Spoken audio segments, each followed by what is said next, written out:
Mi madre me obligó a dejar que su hermano, recién salido de prisión por delitos de robo y drogas, viviera en mi casa si quería recibir mi herencia. 2 días después, me robó todo y desapareció. Todo empezó un miércoles a las 2:37 de la tarde. Lo sé porque estaba viendo un partido repetido de los Dolphins y justo me sonó el teléfono. Era mi mamá. Yo no le contesto siempre, pero ese día lo hice. Me soltó directo, sin filtro: tu tío va a salir y necesita dónde quedarse. Ya hablé con el oficial de libertad condicional. Va a vivir contigo. Así, como si fuera una pizza que estaba encargando. Yo me quedé callado. Ni siquiera sabía que el cabrón seguía vivo. No hablábamos de él desde hacía como 10 años. La última vez que lo vi fue en una fiesta navideña en Miami Lakes. Tenía 14. Él estaba borracho, me gritó que yo era un niñito de ciudad que no aguanta un golpe, y después se meó en el patio. Mi mamá le dijo a todos que él tenía problemas y que lo iban a internar, pero un mes después se supo que lo agarraron robando en una tienda en Fort Lauderdale. Le metieron 5 años, pero luego sumó más por andar metido en cosas peores. Según lo que supe, estuvo entrando y saliendo de cárceles desde entonces. Metanfetamina, agresión, robo, todo el paquete. Le dije a mi mamá que no, que eso no tenía sentido. Yo no vivo en una mansión. Tengo un apartamento de 2 cuartos en Hialeah. Trabajo remoto como técnico de soporte para una empresa en Seattle. Mis días son estar frente a la compu, lidiando con gente que no sabe conectar su wifi. Tranquilo, sin dramas. No quería un tipo con ese historial en mi sala. Pero ella me dijo que si no lo aceptaba, me iba a sacar del testamento. Es sangre, me dijo. Y si tú no puedes ayudar a tu familia, entonces no mereces nada de la familia. Así, literal. Yo no soy alguien que se deja manipular fácilmente. Pero, mi mamá tiene propiedades. 2 casas en Florida City, una en Homestead. Y además tiene ahorros. Mucho dinero que ha estado acumulando desde que vendió su restaurante en 2012. Siempre ha dicho que todo eso sería para mí. Que ella no quería morirse y que todo se lo quedara el gobierno. Así que cuando me dijo lo de la herencia, lo pensé. No por ambición, sino por justicia. Porque yo he estado ahí. Cada Navidad, cada hospitalización. Yo la llevé al dentista en Boca Raton cuando le hicieron la cirugía. Y ahora me amenazaba con quitarme todo porque no quería vivir con un tipo que no he visto en más de una década y que fue preso como 4 veces. La cagué. Le dije que sí. 2 días después, llegó en un Uber. Ni una maleta traía, solo una mochila rota y unos lentes oscuros que no se quitó en ningún momento, ni siquiera dentro del departamento. Yo no sabía ni qué decir. Le abrí la puerta y él solo dijo: ¿tienes chela? Eso fue lo primero. Sin hola, sin gracias, sin nada. Y desde el primer segundo, supe que iba a estar mal. Que no era temporal. Que esto iba a escalar. La primera noche durmió en mi sofá. Y digo durmió porque su cuerpo estuvo ahí tirado, pero no paró de hablar solo, resoplar, reírse, levantarse a caminar hasta la cocina y volver. Como si no supiera estar quieto. O como si su cabeza estuviera tan reventada que no supiera cuándo es de día o de noche. Usó mi toalla sin preguntar. La buena. La blanca que apenas tenía 3 semanas. Cuando me levanté a la mañana siguiente, estaba toda mojada en el piso del baño, con un olor raro. Como a viejo. Como a humedad mezclada con cigarro. En el botiquín faltaban algunas cosas. Mi desodorante, la cuchilla de afeitar, un frasco chico de enjuague bucal. Todo usado, todo tirado de cualquier forma. El espejo lleno de salpicaduras. El inodoro con orina sin bajar. Bienvenido a la cárcel, pensé. Yo trabajo desde casa. Técnico de soporte remoto para una empresa que tiene base en Seattle. No es el mejor empleo del mundo, pero me alcanza para vivir y mantenerme sin depender de nadie. Esa mañana tenía reuniones por videollamada. Le pedí, con calma, que bajara la voz, que por favor no pasara frente a la cámara, que necesitaba concentración. Me miró como si le hablara en otro idioma. Me contestó: tranquilo, primo, yo me muevo en silencio como ninja. Y acto seguido se puso a calentar arroz con huevo en el microondas a todo volumen. Me empecé a poner nervioso. Cada cosa que hacía me sacaba un poco más de mi eje. No era que esperara que el tipo viniera a agradecerme, a limpiarme la casa o a cocinarme la cena. Solo quería que no molestara, que se quedara en un rincón, que hiciera su camino y se fuera. Pero no. Él invadía cada espacio. Abría la heladera cada 5 minutos, como si fuera suya. Se tomaba mis jugos. Se metía a revisar mis cajones. Cuando le pregunté qué buscaba, me dijo: solo estoy mirando qué tenés, por si necesito algo más adelante. Ese comentario me dejó helado. Por si necesita algo más adelante. Le dije, sin levantar la voz, que esa era mi casa. Que estaba ahí por un favor que no tenía por qué hacer. Que no quería problemas. Me miró con una sonrisita de costado y me dijo: qué sensible sos, boludo. Te falta calle. Me tragué la bronca porque no quería que escalara. Pero por dentro ya tenía claro que eso no iba a funcionar. A la tarde salí un rato a despejarme. Fui a tomar café y a caminar. Me quedé afuera casi 5 horas. Cuando volví, no estaba. Su mochila seguía ahí, pero él no. Me sentí aliviado. Me tiré en el sillón, encendí la tele, y fue entonces cuando lo noté: mi laptop no estaba. Primero pensé que la había dejado en la mesa, como siempre. Después revisé la mochila. Nada. Fui al dormitorio, al baño, al mueble del living. Nada. Mi computadora, con la que trabajo todos los días, con todos mis archivos, mis cuentas, mi conexión al mundo, había desaparecido. Le mandé un mensaje. No respondió. Llamé. Cortó. 2 horas más tarde apareció caminando, como si nada. Traía una bolsa con snacks y una botella de refresco. Se sentó en el sillón, puso los pies en la mesa, y me dijo: «¿Todo bien, primo?». Le pregunté directo: «¿Dónde está mi laptop?». No contestó enseguida. Tomó un trago del refresco, comió un puñado de papas, y dijo: «Ah, eso, la presté. Un amigo necesitaba hacer unos trámites. Me pidió una compu». Le dije que sí. Casi lo golpeo. Te juro que me vi levantando la silla y dándosela en la cara. Pero me contuve. Le grité. Perdí el control. Le dije que se fuera ya. Que estaba loco. Que eso era robar. Que no tenía ningún derecho. Y ahí reaccionó. Se levantó. Me miró con una cara que no voy a olvidar nunca. Esa mezcla entre odio y desprecio. Como si yo fuera el problema. Como si él fuera la víctima. Me dijo: «¿Sabes qué? Sos un desagradecido. Todos ustedes son iguales. No tienen idea de lo que es estar afuera sin nada. Y cuando alguien intenta salir, lo empujan de vuelta al barro. Vos sos uno más. No servís». Después se fue. Pero no con las manos vacías. Cuando revisé bien, me di cuenta que también se había llevado mi mochila. La que tenía mi disco duro, documentos personales, un sobre con algo de efectivo, y unas tarjetas viejas que todavía no había destruido. No fue un impulso. Fue un robo armado. Pensado. Me senté en el suelo. No lloré. No grité. No hice nada. Solo me quedé ahí, mirando al vacío, sabiendo que yo mismo lo había metido en mi casa. Que lo había dejado entrar por miedo a perder una herencia que ahora me daba asco. Que mi madre, con su culpa mal digerida, me había tirado ese muerto en los brazos y se había lavado las manos. Y encima, me llamó esa misma noche. No para preguntarme cómo estaba, sino para preguntarme cómo se estaba adaptando él. Y cuando le conté lo que pasó, me dijo, sin temblarle la voz: «Bueno, seguro tuvo sus motivos». Fue ahí donde me di cuenta que para ella yo nunca fui prioridad. Nunca fui su hijo. Solo fui el que se portó bien, el que no le dio dolores de cabeza, el que ella daba por sentado. El otro, el caído, el desastre, ese era su cruzada, su proyecto de redención. Yo solo estaba de paso. Volví al apartamento cerca de la medianoche. No había nadie. La puerta estaba cerrada pero no con llave. Adentro todo estaba desordenado. No como un robo violento, más bien como alguien que se fue con calma, llevándose lo que le interesaba. El notebook, como ya dije, no estaba.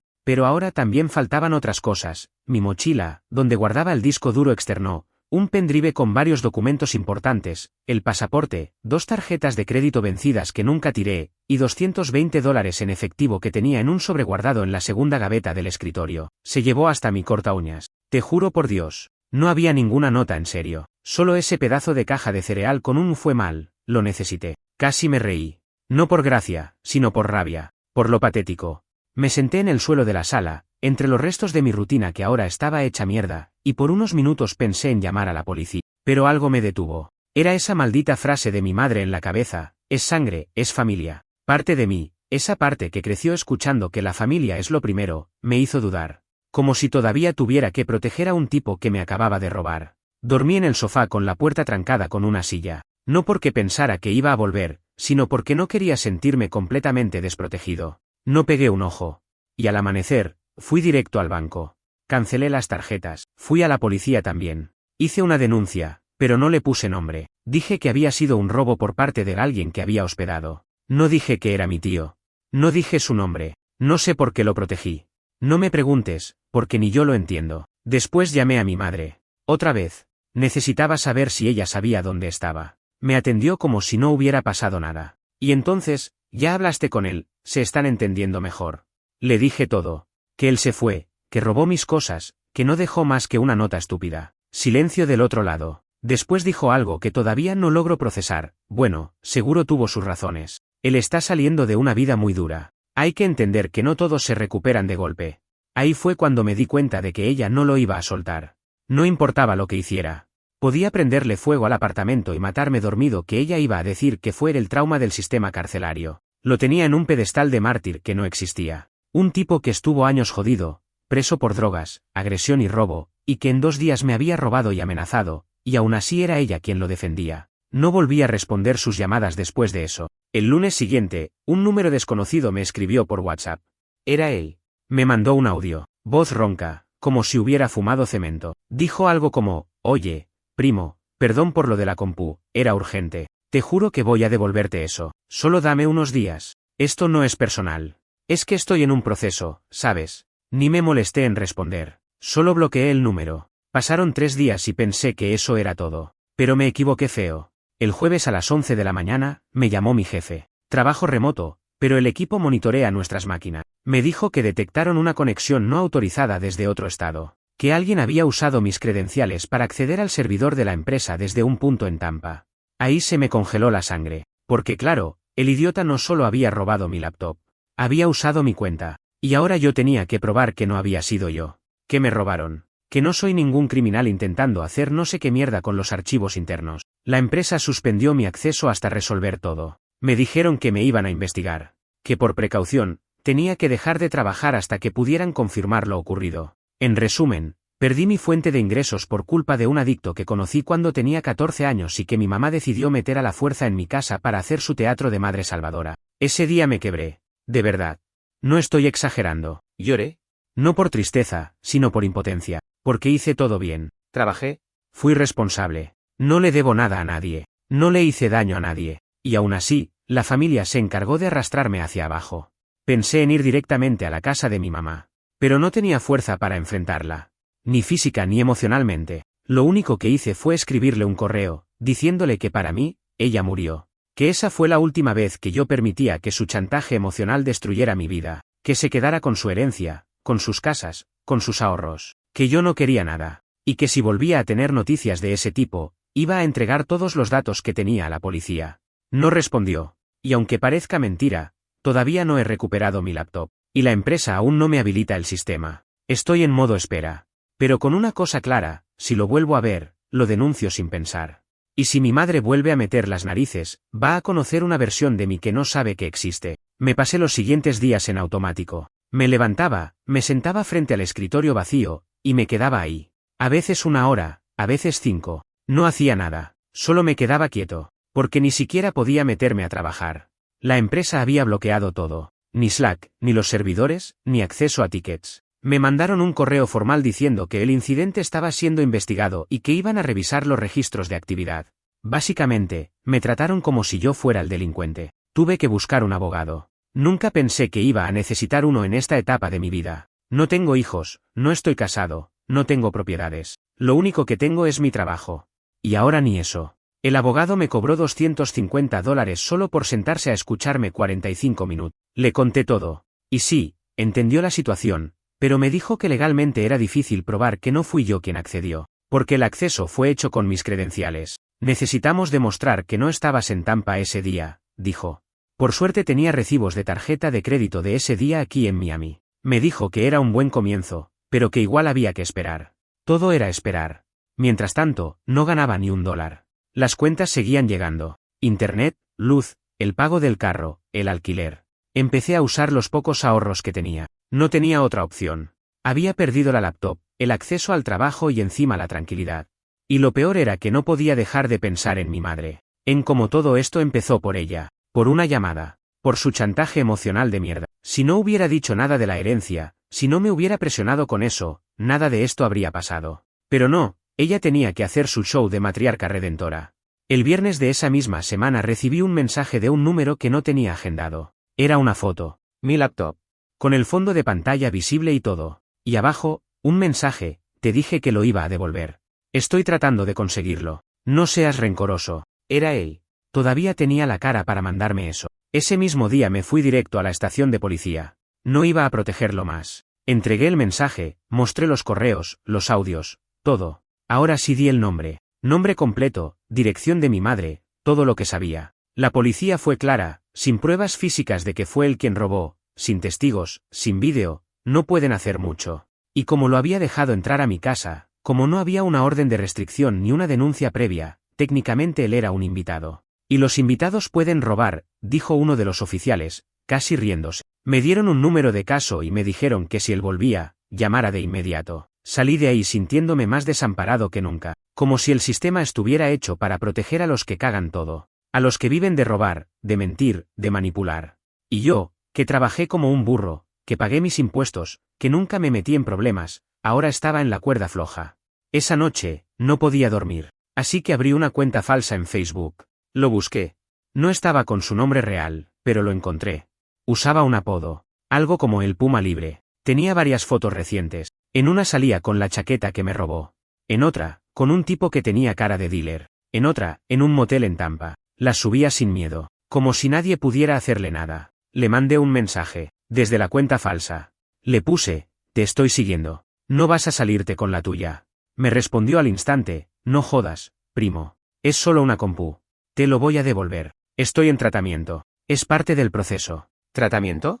¿Qué carajo estaba tratando? ¿La adicción a cagarle la vida a los demás? Esa misma semana, supe algo que me hizo explotar por dentro. Una amiga de la familia me escribió, muy incómoda, diciéndome que mi madre había comentado en un almuerzo que yo estaba exagerando con lo del robo, que él solo había tomado prestado unas cosas para sobrevivir, y que no era para tanto, no era para tanto. Lo repetí en voz alta, como para escuchar lo estúpido que sonaba. Perdí mi laptop, mi trabajo, mis ahorros, mi paz mental, y para ella no era para tanto. Ese mismo fin de semana, agarré el carro y manejé hasta su casa. No avisé.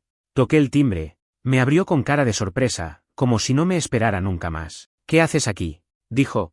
Solo vine a decirte en la cara que no quiero volver a saber de vos, que el hijo que tenías ya no existe. Que te quedes con tu dinero, tus casas, tu misión de madre compasiva. No quiero nada, ni $1. Pero tampoco quiero que pronuncies mi nombre nunca más. Se quedó helada. No lloró. No se enojó. Solo asintió, como si ya lo esperara, como si ya supiera que lo había arruinado todo. Me di la vuelta y me fui. Y te juro que sentí un alivio raro. No alegría.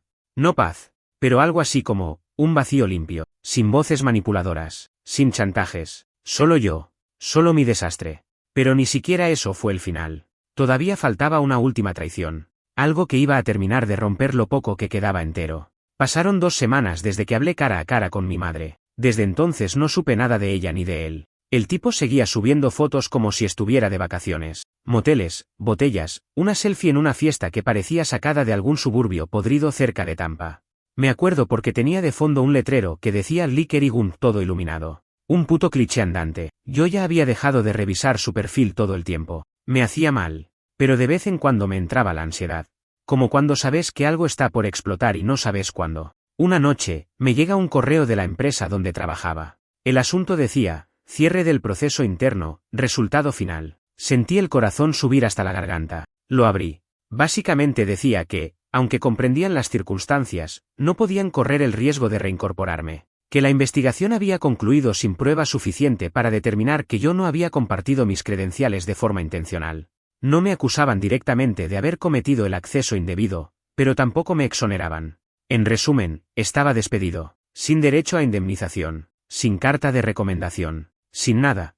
Me quedé leyendo el mail una y otra vez. Me dolía la cabeza. No podía creer que ese tipo, ese inútil, había conseguido arrastrarme a ese punto. Me quitó mi medio de vida. Me quitó la relación con mi madre. Me robó, me mintió, me dejó sin nada. Y seguía suelto. Subiendo historias de Instagram con frases tipo, aquí nadie me frena y de abajo pero con sangre fuerte. Y fue ahí, en ese momento exacto, donde me hice la promesa, iba a hundirlo. Ya no era por justicia.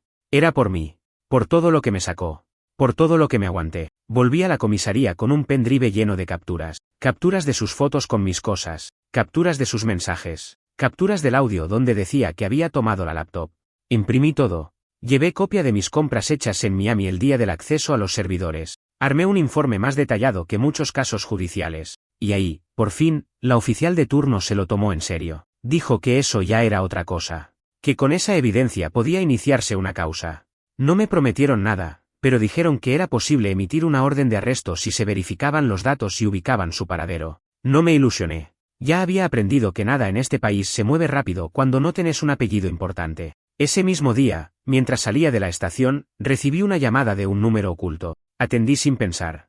Era mi madre. Me sorprendió tanto escuchar su voz que no dije nada al principio. Sé que fuiste a la policía, dijo, con un tono frío, casi corporativo. Me llamaron. Dijeron que están buscándolo. Me quedé mudo. Ella siguió. Te metiste con la familia. Pensé que no ibas a llegar tan bajo.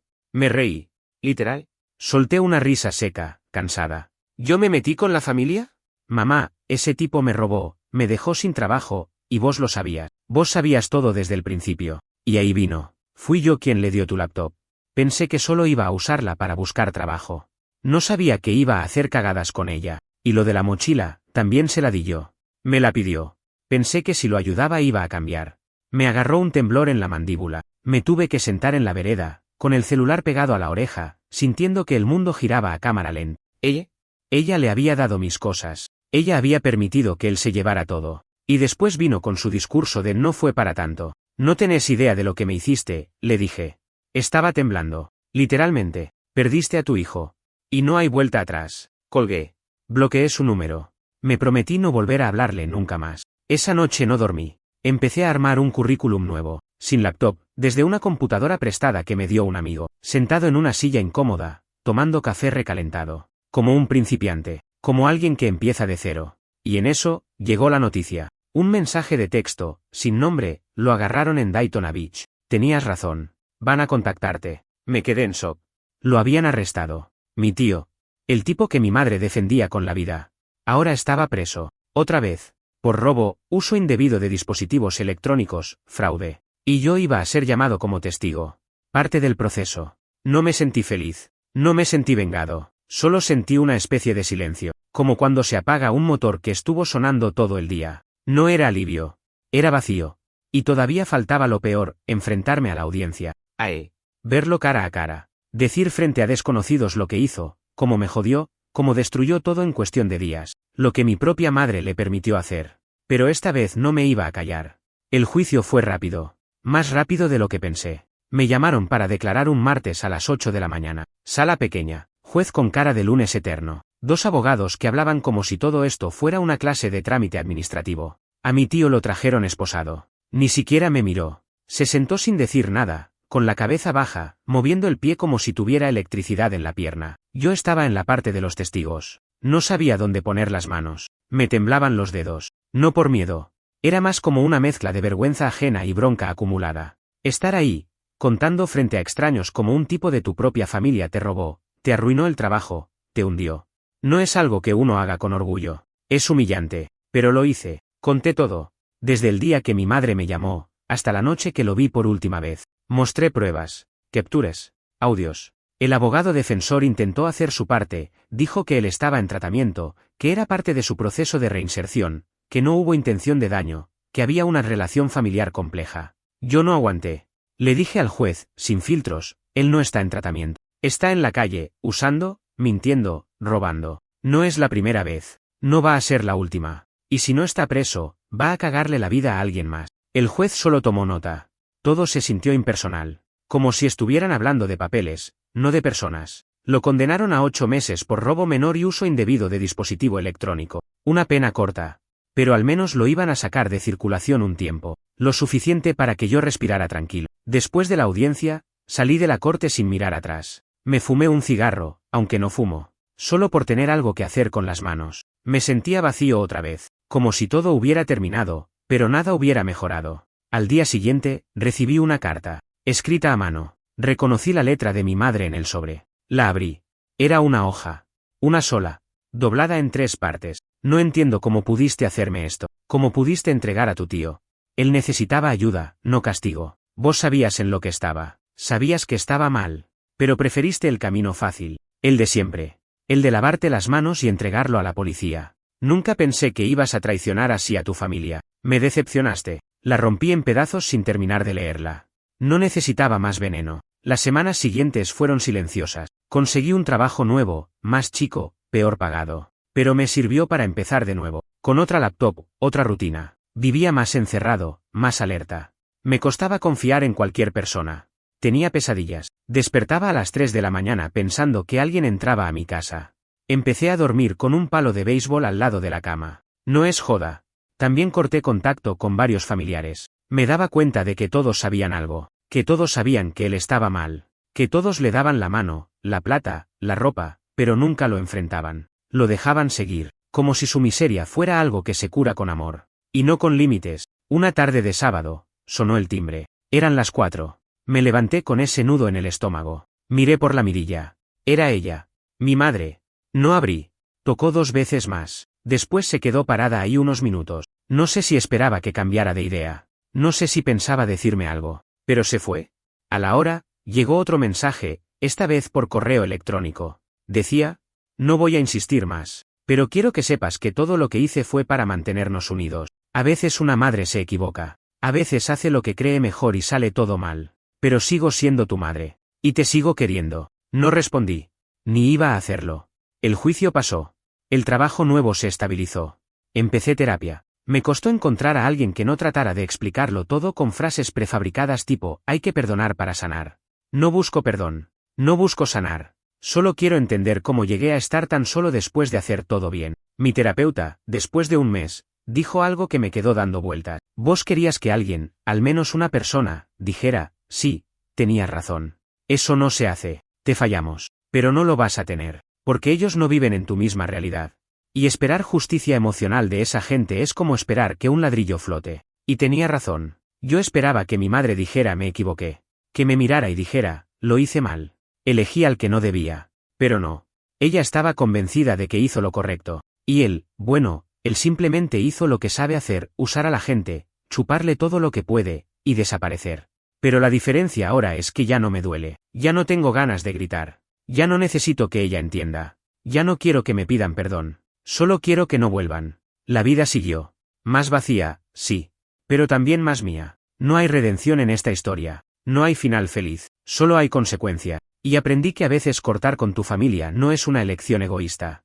Es una necesidad de supervivencia. Pasaron 5 meses. 5 meses sin llamadas de mi madre. Sin cartas. Sin mensajes. 5 meses sin saber nada de él tampoco. Por un tiempo pensé que por fin había terminado. Que todo ese desastre ya estaba atrás. Que el silencio era la señal de que las piezas rotas se habían enterrado, no pegado, pero al menos ya no estaban sueltas. Pero no. Una tarde cualquiera, me llegó una carta. No del juzgado. No de mi madre. De él. Venía del centro penitenciario. Sobre amarillo, nombre mal escrito, letra torcida. Dentro, 2 hojas arrugadas, llenas de tachones y con olor a encierro. Era su carta de disculpa. Entre comillas, porque de disculpa no tenía nada. Era más bien una descarga, una especie de diario mal escrito, como si esperara que yo entendiera por qué hizo lo que hizo. Decía que estaba limpio ahora, que el encierro lo había hecho pensar, que en su cabeza todo fue un malentendido, que no me robó con maldad, sino por necesidad, que pensó que podía reponerlo rápido, que no creía que me iban a echar del trabajo, que mi reacción fue exagerada, y que mi madre solo quería lo mejor para todos. No lo terminé de leer, no porque me doliera, sino porque era más de lo mismo, más autojustificación, más negación, más de esa idea de que siempre es culpa del otro, que ellos cometieron errores, pero los demás reaccionaron mal. Lo tiré a la basura. Y después me arrepentí, no porque creyera que merecía conservarlo, sino porque sentí que debería habérselo devuelto, quemado, dentro de una caja con todas las cosas que me rompió. Unos días después, me enteré de algo inesperado: mi madre se había enfermado. Una prima me llamó. Me dijo que estaba en el hospital, que tenía problemas cardíacos, que la habían internado de urgencia en Kendall. Y que había preguntado por mí. No supe qué hacer. Parte de mí quería ir, verla, saber si estaba bien. Parte de mí quería ignorarla, dejarla ahí, sola, como me dejó a mí. Fue, no por ella, por mí. Porque necesitaba verla en ese estado. Necesitaba saber si seguía siendo esa mujer de hielo que defendía a un ladrón mientras su hijo se caía a pedazos. O si había cambiado algo. La habitación era gris. Olía a hospital. Monitores, tubos, y esa luz blanca que te hace sentir que el tiempo está detenido. Ella estaba más delgada, más pálida. Tenía los ojos cerrados. Cuando los abrió, me miró como si no creyera que era yo. «¿Viniste?», dijo. No dije nada. Ella intentó incorporarse. No pudo. «¿Estás bien?», le pregunté, sin emoción. «Ahora sí», contestó. Como si mi presencia fuera suficiente para salvarle la vida. Pero no fue una conversación. Fue un monólogo de ella, diciendo que estaba arrepentida, que había sido una madre terca, que solo quería que no nos distanciáramos, que pensó que si yo le daba una oportunidad a mi tío, las cosas se acomodaban, que el corazón le ganó a la cabeza. Yo la escuché todo el tiempo, sin interrumpirla, sin mover un músculo. Cuando terminó, me miró esperando algo, una señal de reconciliación, una palabra. Solo le dije: «Yo no vine a perdonarte, Vine a verte, porque quería asegurarme de que no te morías sin saber que te equivocaste. Pero no quiero volver a verte, ni a hablarte. Lo siento. Me paré y me fui. Ella no me llamó. No gritó. No lloró. No sé si entendió o si solo aceptó que había perdido. Desde entonces no sé más nada de ella. Me dijeron después que salió del hospital. Que está mejor.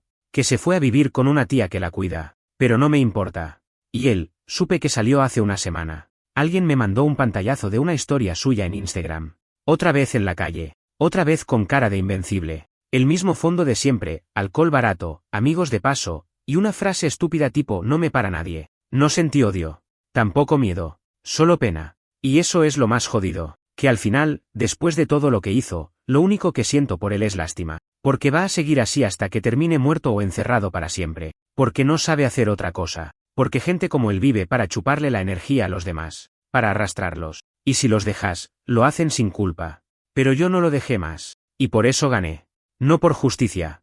No por venganza. Gané porque no permití que me terminara de romper. Y eso, en este mundo, es más de lo que muchos pueden decir. No sé si hay algo como un final feliz en estas cosas. No sé si existe eso de superar algo así. Creo que uno no supera. Uno se acostumbra. Como la gente que vive cerca de las vías del tren. Al principio no dormís. Después, simplemente dejas de escuchar el ruido. Eso fue lo que pasó conmigo. Ya no me levanto sobresaltado. Ya no me da ansiedad revisar el celular. Ya no me siento un idiota por haber abierto la puerta a un tipo que claramente era una bomba. Aprendí a vivir con el ruido de fondo, con el vacío que dejaron. Sigo trabajando en ese nuevo empleo. No paga bien, pero me deja dormir tranquilo. No tengo que justificar cada movimiento. No tengo que andar explicando que no soy un delincuente, que no presté mi compu a nadie, que no soy parte de ningún acceso ilegal.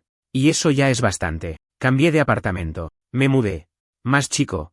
Más simple, sin muebles caros, sin cosas que brillen. Aprendí que cuanto menos tengas, menos te pueden robar. Y no hablo solo de cosas materiales. Ahora ando solo la mayoría del tiempo. No me molesta. Algunos me dicen que me estoy volviendo amargado, que debería hacer las paces con mi madre, que la vida es corta. Yo los dejo hablar. Nadie que no haya vivido lo que yo viví tiene derecho a opinar. Porque todos hablan desde afuera.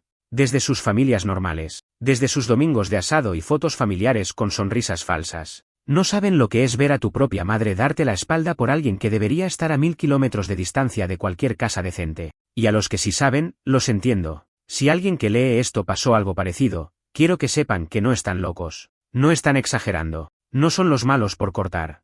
Por decir basta. Por cerrar la puerta y no volver a abrirla. A veces, la única forma de seguir vivo es rajarle la cara a la culpa y seguir caminando. Aunque te duela. Aunque duermas solo. Aunque te tilden de frío. Porque lo otro, lo de seguir cediendo, es un suicidio lento. Y yo no pienso morirme por nadie. A él no lo volví a ver. Solo supe, por una tía que todavía me escribe de vez en cuando, que está por ahí. No sabe decir más. Lo vio una vez en una gasolinera, sucio, más flaco, con una chaqueta que no era suya. Le pidió plata. Ella le dio $5. Después él se fue. No intercambiaron palabras. Eso fue todo. A mi madre tampoco la vi más. No en persona. Me manda mails a veces. Textos largos, vacíos, que ya ni abro. Frases genéricas sobre la vida, sobre la familia, sobre cómo todavía hay tiempo de reconstruir. Ella quiere cerrar la historia como si fuera una película. Yo no. Yo no quiero final. Quiero distancia. Quiero olvido. Tampoco le deseo nada malo. No quiero que sufra. Solo quiero que no exista en mi día a día. Que sea un recuerdo borroso. Como una ciudad que una vez visité y a la que no pienso volver. Hay días en los que me cuesta todo. Levantarme, comer, salir. En esos días me acuerdo de ese momento en que volví al apartamento y ya no estaba mi laptop, ni mi mochila, ni mis documentos. Me acuerdo de estar parado frente a esa mesa vacía, con la garganta cerrada, sin entender cómo todo se fue a la mierda tan rápido. Pero después me acuerdo de lo que vino después, de cómo enfrenté a todos, de cómo me banqué el juicio, de cómo no me quebré cuando mi madre me trató como un traidor, de cómo reconstruí mi vida desde cero sin pedirle nada a nadie. Y eso me alcanza. No para estar feliz, pero sí para seguir. Así que si estás leyendo esto esperando una moraleja, no la tengo. No aprendí una gran lección. No encontré a Dios. No me hice más fuerte. Solo me cansé de tragar mierda. Y decidí no tragar más. Esa es la historia. Mi tío me robó. Mi madre lo defendió. Me quedé sin trabajo, sin familia, sin nada.